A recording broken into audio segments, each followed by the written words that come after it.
మోషే బ్రతుకంతా పరీక్షలే పాపం. వరుసగా పాస్ అవుతా వచ్చాడు, వరుసగా జయం పొందుతా వచ్చాడు.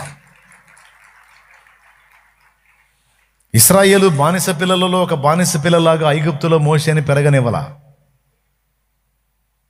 3 నుంచి 5 నెలల పసికందుగా ఉన్నప్పుడే ఐగుప్తు రాజకుమార్తె అయిన ఫరో కుమార్తె చేతుల్లోకి ఆ బిడ్డ వెళ్ళేటట్టు చేసి, ఇశ్రాయేలు సర్వసమాజం మట్టి బీసుకుంటా బానిసలుగా బతుకుతుంటే మోషేని మాత్రం ఐగుప్తు రాజు అంతఃపురంలో పెరిగేటట్టు చేశాడు. మట్టి తొక్కటం, పని చేయటం తెలియదు మోషేకి. మోషేకి తెలిసిన విద్యలు వేరు. ఐగుప్తు సకల విద్యలలో ప్రావీణ్యుడై ఫరో రాజ కుమార్తె కుమారుడు గా ఎదిగాడు. ఒక రకంగా చెప్పాలంటే ఫరోకి కుమారులు ఉన్నట్టు లేదు, ఫరో కుమార్తె. అంటే కొడుకులు లేనప్పుడు తండ్రి చనిపోతే కూతురు రాణి అవుతుంది, కొడుకు రాజు అవుతాడు. మోషేకి ఆ విధమైన ఛాన్స్ ఉండింది. ఐగుప్తు రాజ కుమార్తె యొక్క కుమారుడును అనిపించుకున్నట కంటే క్రీస్తు విషయమైన నింద గొప్ప భాగ్యమని ఎంచుకున్నాడని హెబ్రీ పత్రిక 11లో ఉంది. ప్రైజ్ ది లార్డ్, హల్లెలూయా. అంటే ఇక్కడ టెస్ట్ ఏంటంటే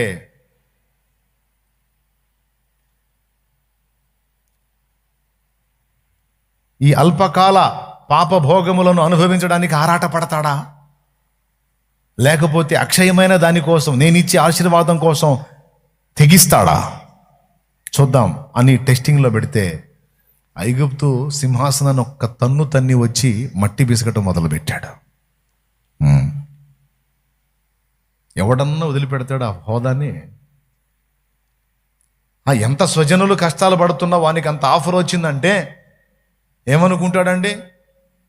ఈ అవకాశాన్ని పోనీయకూడదు, నేను సింహాసనం ఎక్కి మా వాళ్ళకి సాయం చేద్దాం అనుకోవచ్చు, సింహాసనం ఎక్కి మా వాళ్ళని బానిస బంధకాల్లోంచి విడిపించవచ్చు అనుకోవచ్చు, లేదా సింహాసనం మీద వెలగబెట్టి రాజ్యాన్ని లోకభోగాలు అనుభవించి నాకు ఇది దేవుడిచ్చిన అదృష్టం, మా వాళ్ళకున్న దరిద్రం అది, అందుకే ఆ దరిద్రాన్ని బట్టి వాళ్ళ కర్మ అలా మోసుకుంటున్నారు, నన్నైతే దేవుడు ప్రేమించి నాకు ఈ హోదాని ఇచ్చాడని ఎంజాయ్ చేయొచ్చు. ఈ 3 జైలా. ఆ మాట అక్కడ ఉంది హెబ్రీ పత్రికలో. నాకేం తెలుసు? చూడు 11వ అధ్యాయం, హెబ్రీ పత్రిక 11వ అధ్యాయము 24వ వచనం అంట, 24 అంట. చూడు, మోషే పెద్దవాడైనప్పుడు విశ్వాసమును బట్టి ఐగుప్తు ధనము కంటే క్రీస్తు విషయమైన నింద గొప్ప భాగ్యమని ఎంచుకొని అల్పకాలము పాపభోగము అనుభవించుట కంటే దేవుని ప్రజలతో శ్రమ అనుభవించుట మేలని యోచించి ఫరో కుమార్తె యొక్క కుమారుడని అనిపించుకుంటకు ఒప్పుకొనలేదు. ఏలయనగా అతడు ప్రతిఫలముగా కలుగుబో బహుమానమందు దృష్టి ఉంచెను. అబ్బా, కళ్ళ ముందేమో మంచి సువర్ణ అవకాశం, కళ్ళ ముందు మంచి సువర్ణ అవకాశం, ఒక పక్కేమో కఠినమైన శ్రమ. దేవుడు నిలబడ్డకెళ్ళేమో కఠినమైన శ్రమ ఉంది, సాతాను లోకం నిలబడ్డకెళ్ళేమో భోగాలు ఉన్నాయి. మధ్యలో మోషేని పెట్టాడు. ఇది పరీక్ష కాదా? దేనికి పరీక్ష? విశ్వాసానికి పరీక్ష, విశ్వాస్యతకు పరీక్ష. Praise the lord.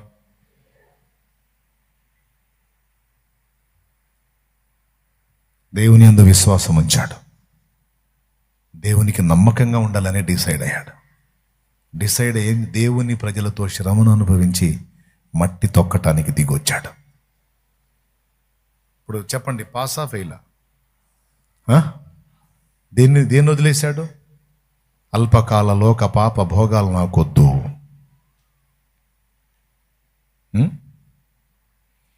తెలుపుము నా అంతము నాకు, తెలుపుము ఆయువు ఎంతో, తెలుపుము నా అంతము నాకు, తెలుపుము ఆయువు ఎంతో, తెలుపుము ఎంతల్పుడనో, తెలుపుము ఎంతల్పుడనో, విరిగి నలిగియున్నాను నేను, విరిగి నలిగియున్నాను, విరిగి నలిగియున్నాను నేను, విరిగి నలిగియున్నాను.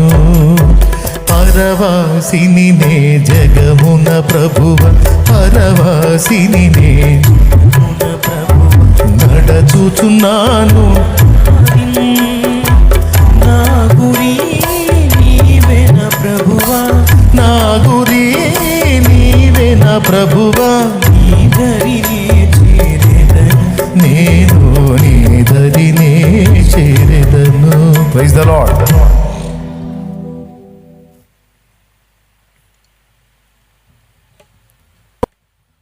తనేంటో తనకు తెలుసు.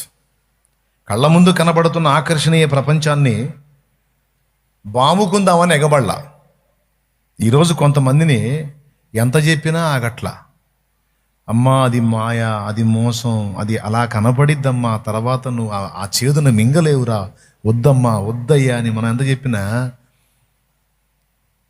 వీళ్ళు ఆ ఎండమావిని, ఆ అల్పకాల పాపభోగాన్ని బాముకుందాం అని ఎగబడుతున్నారు కొంతమంది. దేవుణ్ణి ఎరిగినోళ్లే, ఆత్మీయంగా దేవునిలో ప్రయాణాన్ని మొదలుపెట్టినోళ్లే కొద్దిపాటి పరీక్షకి బుద్ధి బయటేసుకుని భ్రష్టులైపోయిన వాళ్ళు కొంతమంది, భ్రష్టు పడుతున్నోళ్ళు కొంతమంది, పట్టబోతున్నోళ్ళు కొంతమంది. కానీ పక్క నీ ముందుకు మాత్రం వాటిని తెచ్చేది ఖాయం. విశ్వాస్యతను పరీక్షిస్తాడు ఆయన. దేవుణ్ణి నేను అడిగినవి చేస్తాడా చేయడా, ఇస్తాడా ఈడా అని అప్పుడప్పుడు నువ్వు టెస్టులు చేస్తావు చూడు, దేవుడు కూడా చేస్తాడు. నీ బుద్ధి ఏందో తెలుసుకుందామని. ఎవరన్నా పోగొట్టుకుంటారు ఆఫరు. ఇక్కడ రెండు బయటపడ్డాయి వినండి. మోషేలో విశ్వాస్యత, విశ్వాసం. దేవుణ్ణి విశ్వసించాడు. నాకు ఐగుప్తు ఇచ్చేది అల్పకాల భోగమే, కానీ నా దేవుని యందు విశ్వాసం ఉంచి దేవుని ప్రజల కోసం నన్ను నేను తగ్గించుకొని దీన్ని వదలగలిగితే దేవుడు నాకు ఇచ్చేది అక్షయ కిరీటం, శాశ్వత బహుమానం. నిజమే. ఒకవేళ మోషే ఐగుప్తు సింహాసనానికి అకృతిపడి తన సుఖం తను చూసుకొని అక్కడే ఆగిపోతే అతడు ఎవడో మనకు తెలిసేది కాదు. కానీ అది వదిలేసుకొని దేవుని ప్రజల కోసం శ్రమ పట్టడానికి తను తగ్గించుకొని శ్రమని కోరుకున్నాడు. దేవునికి నమ్మకంగా ఉండాలనుకున్నాడు. దేవుని నమ్మాడు. ఈ మూడింట మోషే క్వాలిఫై అయినందున మోషే ఎప్పటివాడు? క్రీస్తుకు పూర్వం 1500 సంవత్సరాల వాడు. అది 1500, ఇది 2000. 3500 సంవత్సరాల క్రితపు మోషేని గురించి రెగ్యులర్గా అప్పటి నుంచి ఇప్పటిదాకా మాట్లాడుతూనే ఉన్నాం. అంత పొదుపుగా ఏం కొట్టొద్దు, కొడితే గట్టి కొట్టాల, లేకపోతే చెప్పే మాట వినాలి, ఇబ్బంది ఏం లేదు. ఓకేనా? రైట్. పాయింట్ మీకు స్ట్రైక్ అయినప్పుడు మీరు స్పందిస్తారు, నాకు కూడా ఆనందం. కానీ రాజీ పడద్దు. ఓకే? మనిషిని కొట్టినా చప్పట్లు కొట్టినా మళ్ళీ లేవకుండా కొట్టాలన్నట్టు. ఎక్కడొచ్చాగాం? ఏమో ఆ ఒక్క చోటే కాదు నాన్న, చాలా చోట్ల మోషేని దేవుడు పరీక్షించాడు. ఎందుకంటే మోషేకి దేవుడు శాశ్వత ఘనతని ఇవ్వాలనుకున్నాడు, ఇహమందును పరమందును కూడా. అందుకు తగ్గ రేంజ్లో మోషేని ఎక్స్రే చేశాడు దేవుడు, ఎక్స్రే చేశాడు. అందులో మొట్టమొదటిది డబ్బు దగ్గర పరీక్షించాడు. ఎక్కడ? డబ్బు దగ్గర, శరీర భోగవాంఛల దగ్గర పరీక్షించాడు. ఫస్ట్ క్లాస్ వచ్చాడు మోషే. మంచోడు బుద్ధి మాంసం దగ్గరని, ఏంటండి, మంచోడు బుద్ధి మాంసం దగ్గర బయటపడిద్దని కొంతమంది మనస్తత్వం. విశ్వాసులైన, సేవకులైన, దైవజనం, నేను మళ్ళీ చెప్తున్నాను, ఈరోజు సేవకులు సంఘానికి బోధిస్తారు, దేవుడు మీకు ఇచ్చిన దానిలోంచి మీరు త్యాగం చేయండి, మీ వెండైనా బంగారమైనా మీకు ఏదన్నా ఉన్నా దేవుని కోసం ఇవ్వండి, మీ డబ్బు ఇవ్వండి, మీ అది ఇవ్వండి, మీ ఇది ఇవ్వండి, త్యాగం చేయాలి మనం, అప్పుడే దేవుడు ఇస్తాడు, అది ఇదని దంచుతారు. ఊకదంపుడు మామూలుగా దంచరు. ఓకే, దంచండి, తప్పులేదు. నిజంగా బిడ్డలను అలా ప్రిపేర్ చేయాల్సిందే. నేనంటాను, అవసరమైతే నీ కలిగినవి అమ్మి పేదలకు ఇవ్వాలి, సేవలో వాడాలి అన్నావు కదా, పాస్టర్ గారు నీకున్నది అమ్మావా?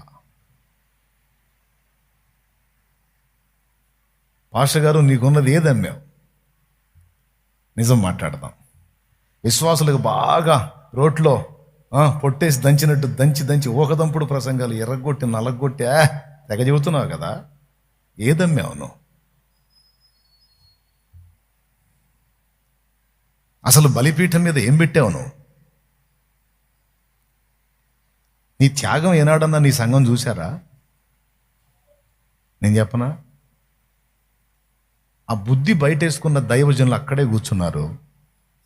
యథార్థంగా తమకున్న దాన్ని బలిపీఠం మీద పెట్టిన వాళ్ళు సూపర్గా ముందుకెళ్ళారు.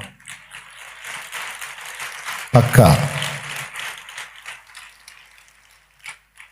జనాలకి ప్రసంగం చేయటమే కానీ నీకు దేవుడిచ్చిన దాన్ని బలిపీఠం మీద పెట్టడం ఎర్రగని నువ్వు వేషధారివి, కపటపు నడత నువ్వు నడుస్తున్నావు. ప్రజలనేమో తీసుకురండి, మీ కలిగిన దాన్ని తీసుకురండి, మీ కలిగిన వాటిని దేవుని సన్నిధికి తీసుకురండి. వెండిని ప్రేమిస్తున్నావు, బంగారాన్ని ప్రేమిస్తున్నావు, ఆస్తిని ప్రేమిస్తున్నావు, డబ్బును ప్రేమిస్తున్నావు.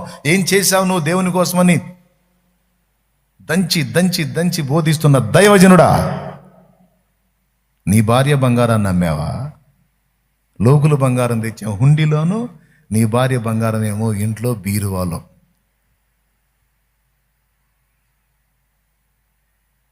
లోకుల బంగారం ఏమో హుండీలో, నీ వాళ్ళ బంగారం ఏమో భద్రంగా.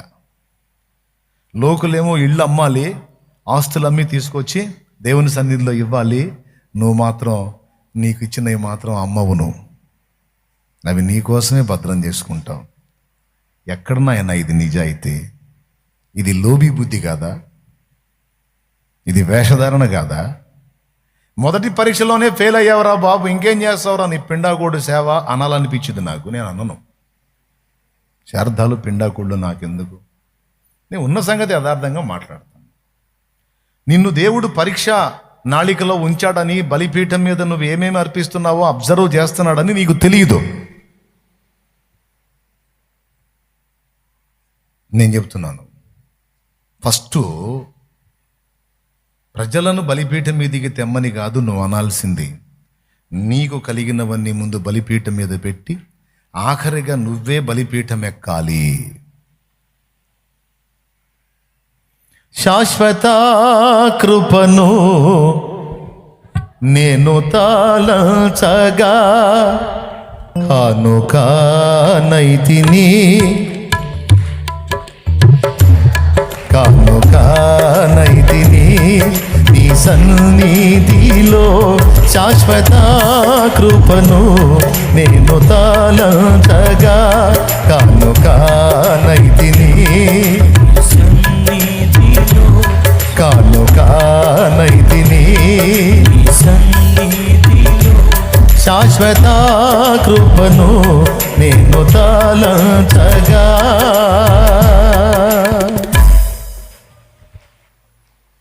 నేను దేవుని మహాకృపను బట్టి ఆ పని చేయడానికి నాకు ప్రారంభం నుండి కూడా దేవుడు నేర్పించున్నాడు. ఎదుటి వాళ్ళని తెండి తెండి తెండి అంటాం కాదు నాయన, ముందు నీకున్నది ఇవ్వటం నేర్చుకో. పుచ్చుకొనుట కంటే ఇచ్చుట ధన్యమని చదవలేదా? ఇవ్వటం నేర్చుకోరా బాబు. లాగటం కాదు దొరికిన దగ్గరల్లా, లాగటం కాదురా. నలువైపులు ఎక్కడి నుంచి వచ్చిద్దని ఏ కాడికి లాక్కుందాం. ఇదిగో ఇదిగో నాకున్నదంతా మొత్తం బలిపీఠం మీద అర్పించి ఖాళీ చేతులు చూపించు దేవునికి. దాన్ని నువ్వు పట్టజాలనంతగా నింపకపోతే అప్పుడాడు. విశ్వాసులకేమో ప్రసంగాలు, తీవ్రమైన ప్రసంగాలు, అయ్యగారు మాత్రం బయటేయడు. కానీ కొంతమంది దైవజనులు ఉన్నారు, మందిరం పని పెట్టుకుంటే, నాకు తెలిసిన తమ్ముడు ఉన్నాడు, నిలవరం ఉండే నివాసాన్ని నిలువున అమ్మి పడేసి ఆ సొమ్ము తీసుకొచ్చి దేవుని స్థలం కొని మందిరం కట్టడం మొదలుపెట్టాడు. ఆఖరికి తోలుకునే బైకుని కూడా అమ్మేశాడు. నాకు కూడా ఆ కృపనిచ్చాడు దేవుడు. నాకున్న నివాస స్థలం కొంచెమే, ఇంకా నాకు వేరే ఆస్తి ఏమి లేదు. పరిచర్యకు అవసరమైనప్పుడు నా నివాసాన్ని కేటాయించాను. నా ఇల్లే ఆ పాకనే ఇచ్చేసి పక్కన ఒక చిన్న పందిరి వేసుకొని ఆ పందిరిలో చుట్టూ పాత చీర కట్టుకొని అందులో నా ఫ్యామిలీతో బతికా. ఎత్తుల కోసం చెప్పట్లా, దేవుడు పరీక్షిస్తాడన్న దానికి చెప్తున్నాను నేను. తర్వాత ఆ స్థలం దేవుని కోసం కేటాయించి అందులో మందిరం కట్టేశా. అప్పటి నుంచి ఇప్పటిదాకా నా కోసం నేనుగా ఇది దాచుకుందాం, ఇది ఉంచుకుందాం, ఈ సొమ్ము చేసుకుందాం, ఈ పైసలు దాచిపెట్టుకుందాం, నా పిల్లలకి వెనకేద్దాం, ముందేద్దాం, తొక్క కూడా నేను ఆలోచించలా.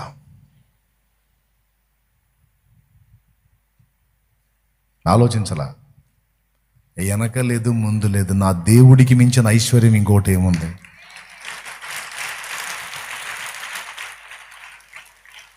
నా దేవుడికి మించిన ఐశ్వర్యం, నా దేవునికి మించిన సంపదలకు కానీ ఇంకొకటి ఏముంది? పిల్లలకి అదే చెప్పరాయి, నాలాగా భక్తి సాధన చేసుకొని యేసయ్య పాదాలు వెతకండి. మీరున్నంత వరకు మీ బిడ్డ పాపలకి ఇంత కూడా తక్కువ కాకుండా నా తండ్రి పిడిగిలి విప్పి ఇచ్చాడంటే పట్టజాలనంత విస్తారం. ఎందుకంటే ఇశ్రాయేలు 11 గోత్రాలకి స్వాస్థ్యం ఉంది, కానీ 12వ గోత్రం లేవి గోత్రానికి స్వాస్థ్యము లేదన్నాడు. 11 గోత్రాలకి స్వాస్థ్యం ఇచ్చాడంటే భూభాగాన్ని పంచిచ్చాడు, కానీ లేవి గోత్రానికి భూభాగం పంచివ్వల.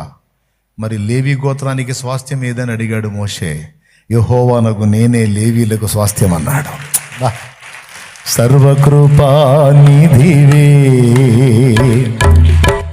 సంపదల ఘనివి,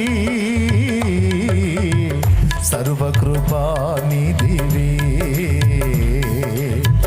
సంపదల ఘనివి, సకలము చేయగలని వైపేనా కన్నులేతి చూచెదా, సకలము సకలము సకలము సకలము చేయగలని వైపేనా కన్ను